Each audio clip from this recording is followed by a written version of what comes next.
Magandang umaga mga ka-farmer. Balik tayo dito sa ating talong. Update natin tong talong natin na ginagamitan lang natin ng foliar at walang synthetic na abono. Ang abono na ginagamit natin yung foliar na yung mga organic, pero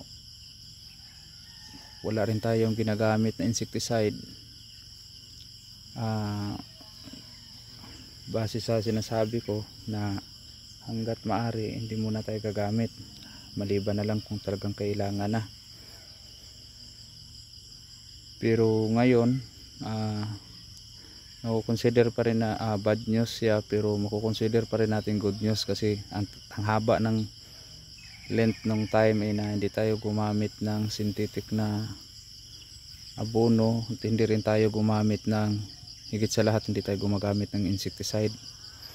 Pero ngayon mga ka-farmer, talagang kailangan na kasi may mga nanunusok at saka hindi lang ilan kundi marami. Yung bunga apektado na, yung mga talbos yung fruit borer mga ka-farmer, at saka fruit and shoot borer. So ngayon ito na yung time na kailangan na talaga natin na mag-spray. Buti na lang, ang good news pa rin mga ka-farmer, dahil nasa pagpahinga yung natin, nagpahinga yung talong, wala ganong bunga, tsaka sila dumating. So iko-control natin dahil marami na namang bulaklak, maraming toy-toy. So kailangan na na natin to.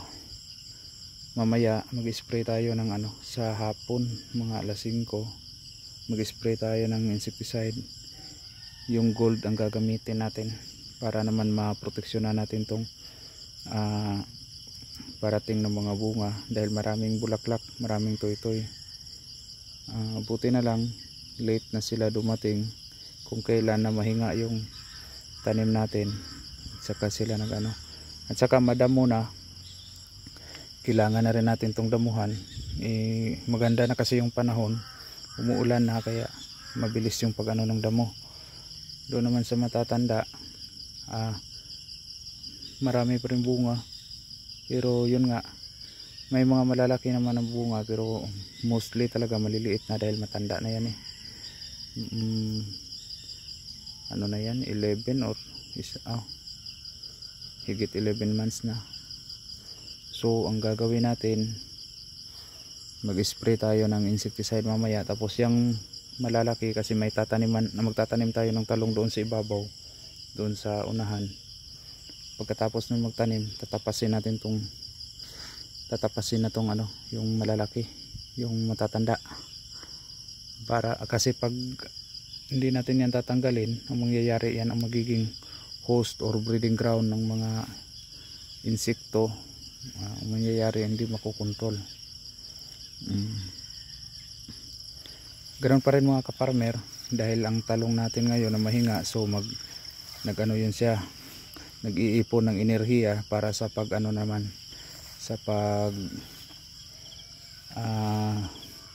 puproduce na naman ng maraming bunga.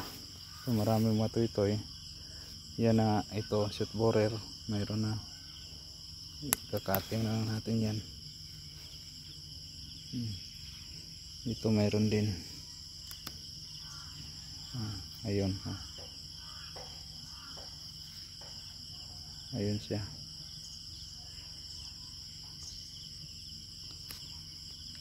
Okay pa naman yung talong natin, mataba pa rin kahit walang abono, kahit foliar lang, organic foliar lang. Pero kailangan nating maproteksyonan tong parating ng mga bunga, kaya kailangan na natin na mag-spray.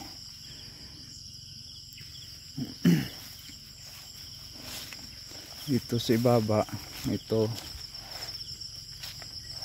tinataniman na natin, nagtatanim na tayo ng saging dito. Hindi na natin to taniman ng gulay, saging na lang.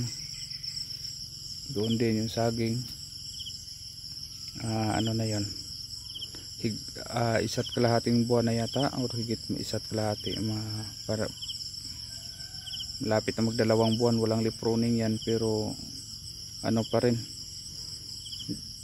malinis pa rin yung dahon. Pag ano na yan, leaf pruning, tsaka na ano natin kung ano ba i-observe natin kung may mga sigatuka ba na aatake, kasi sa ngayon minimal lang naman, at saka yun nga halos 2 buwan na yan walang leaf pruning, pero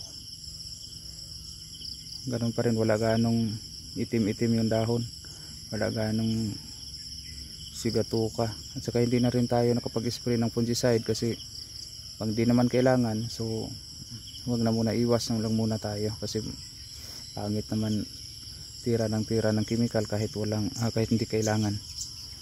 Dito yung talong na to, dito yung mga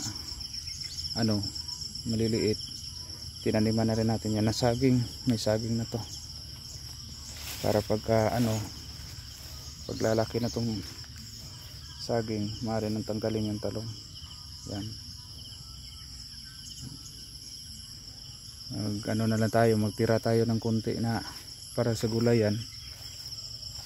Ano pa to wala nang ektarya tong naitira natin, kasi sa gulay okay naman yung gulay, pero naanuhan ko kasi yung pressure mo sa pag-alaga ng gulay kumpara mo sa saging. Sa saging kasi lang, chill lang tayo sa saging.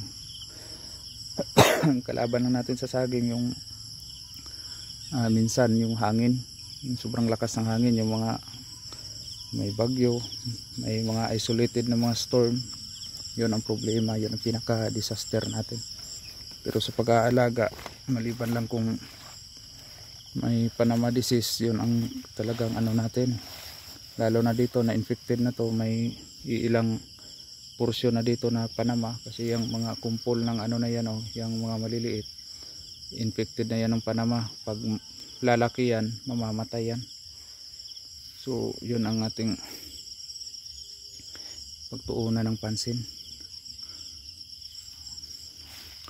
Doon sa itaas, lang yun, nasa mga 1,000 puno na talong itatanim natin yan ngayong linggo na to.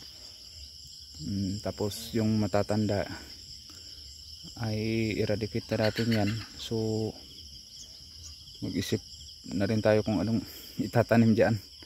Sunod, either talong or pipino. Okay, yun lang muna update natin mga ka-farmer. Yun nga, dumating talaga yung panahon na kailangan na natin ng insecticide. So nakatipid tayo sa mataas na panahon na hindi tayo nag-insecticide. Then huwag lang natin sobrahan. Lang, 1 or 2 beses lang, tigil na naman. Okay, yun lang muna update natin mga ka-farmer. Hanggang sa susunod, lagi tatandaan, magsasakang may alam, ginhawang buhay. Ngunit huwag lang ipagmayabang sapagkat Diyos ang nagbigay. Maraming salamat. Bye bye.